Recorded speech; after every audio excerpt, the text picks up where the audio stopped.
Saturday marked the 20th anniversary of the September 11th attacks. On that day and for weeks after, first responders at the World Trade Center worked to clear rubble and to search for remains. Many were stricken with debilitating illness, including chronic obstructive pulmonary disease, or COPD. Amna Nawaz has more on the challenges first responders are still facing. But let's start by hearing from some of them in their own words. Brought to us by the Dorney Koppel Foundation. It was very, very bad. It was like a sandstorm. I've been in sandstorms. It was like that. You couldn't see 3 or 4 feet in front of you. It took 2 weeks for that dust to get out of my work boots. I went home and my teeth felt like I had sand in my mouth. I was blowing my nose for weeks and blood was coming out of it. But I just kept going back, and then I was every night for 3 months. After the Twin Tower went down, that area was a disastrous area, and the air wasn't healthy enough for the people that were living or working there, and I was there every day.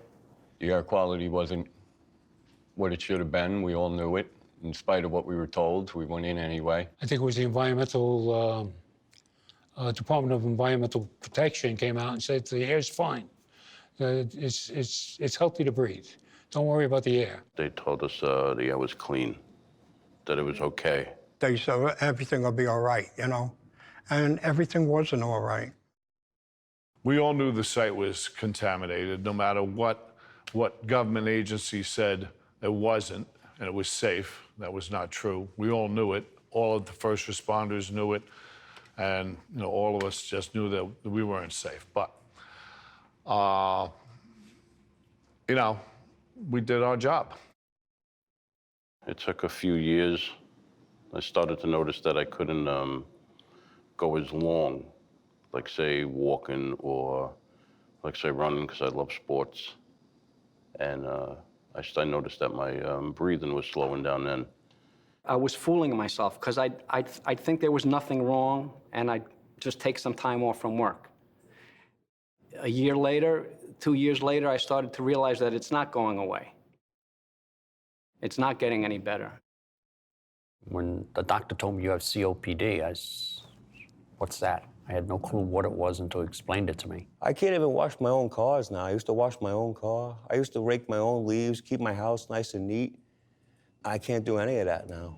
If it's under 20 degrees out, I can't go outside my house because it feels like I'm inhaling broken glass.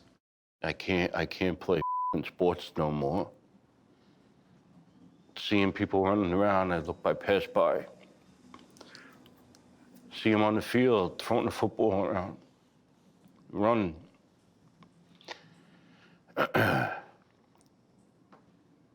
One day I'm hoping to have grandchildren. I want to be able to do that with them.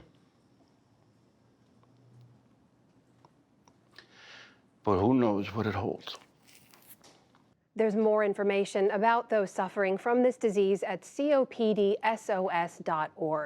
Now, COPD is just one of many illnesses plaguing first responders since the attacks of 9/11.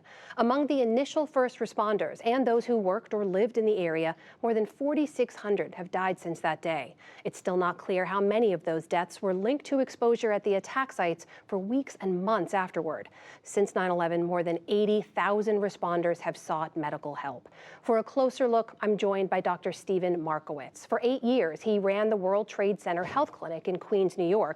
And from 2011 to 2020, he served on the Scientific and Technical Advisory Board of the World Trade Center Health Program. He's an epidemiologist who now works with the advocacy group 9/11 Health Watch. Dr. Markowitz, welcome to the NewsHour. Thank you for making the time. That World Trade Center Health Program, it is a federal program. Just for people who aren't familiar, give us a sense of the scale and scope of it. What kind of support does it provide? How many people has it helped? It serves over 110,000 people at this point. 3/4 of them are responders who worked at ground zero, firefighters, police, and the like. And the remainder, about 1/4 of them, are neighborhood residents or survivors. So it's a very large program providing both routine annual monitoring for most of them, but also care for selected health conditions that have been deemed to be related to 9/11 work or residents near 9/11. And 20 years later, do you have your arms around the universe of people who need help? In other words, is everyone who's eligible for that support already reached out, part of the program? Well, actually, in the last 8 months or so, there are over 500 people each month who are joining the program. So that means there clearly is an untapped population. Even though over 110,000 are members now of this program, clearly there are more who could be served. What about the medical impact? What's sort of the range of health conditions you're dealing with? We just heard about COPD and its devastating impact. We've heard about stories of cancer linked to that day. What else? Well, about 40% have aerodigestive conditions. So what this means is either asthma or other upper respiratory problems or gastroesophageal reflux disease, acid reflux. About 40%, that's about 45,000 people in that program. Cancer is a common problem. Over 20,000 responders and residents in the program have developed and been treated for cancer. An additional 20,000 people have mental health problems, mainly post-traumatic stress disorder, depression, and anxiety, and the range of other conditions as well. So the majority of people in the program have one or more of these certified health conditions.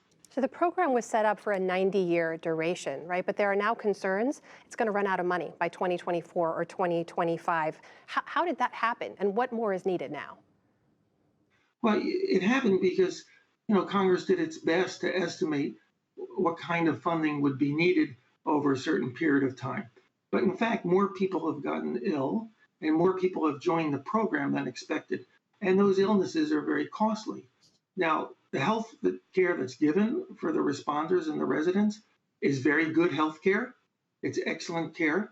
And in fact, just a recent research study looking at cancer among the program participants has demonstrated that they do better in this program than they would have if they were part of the general population of New York State. In fact, 28% better in terms of cancer outcome, either cure or long-term survival. So the program is providing excellent care. It costs money. It means that if the money runs out in 2024, 25, that the program won't be able to continue. That's a big problem.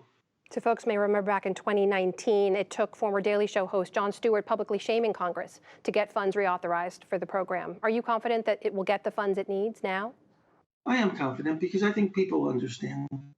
The other thing is that, the people who are cared for in this program, they're really all over the country. I mean, the majority are here in New York and New Jersey and Connecticut, but there are thousands of people in Florida who are part of this program, thousands of people in South Carolina, North Carolina, Virginia.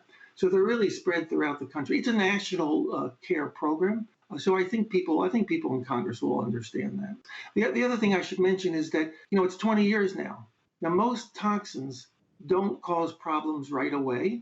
The toxins that cause chronic conditions like cancer, neurologic disease, et cetera, they normally wait 15 or 20 years before they cause their problems. Now, in this program, we've seen an accelerated development of problems. But the worrisome thing now is, now that we've hit 20 years, is that if these toxins act like they normally do, then we have to be very careful, very vigilant about the health of these program participants and make sure that if new problems develop, that we catch it early. 20 years later, we can only hope those who need the help can get it. That is Dr. Stephen Markowitz, board member of the advocacy group 9/11 Health Watch. Thank you for your time. Thank you very much. And we certainly do hope they can get the help that they need. And that's the NewsHour for tonight. I'm Judy Woodruff. Thank you. Please stay safe, and we'll see you soon.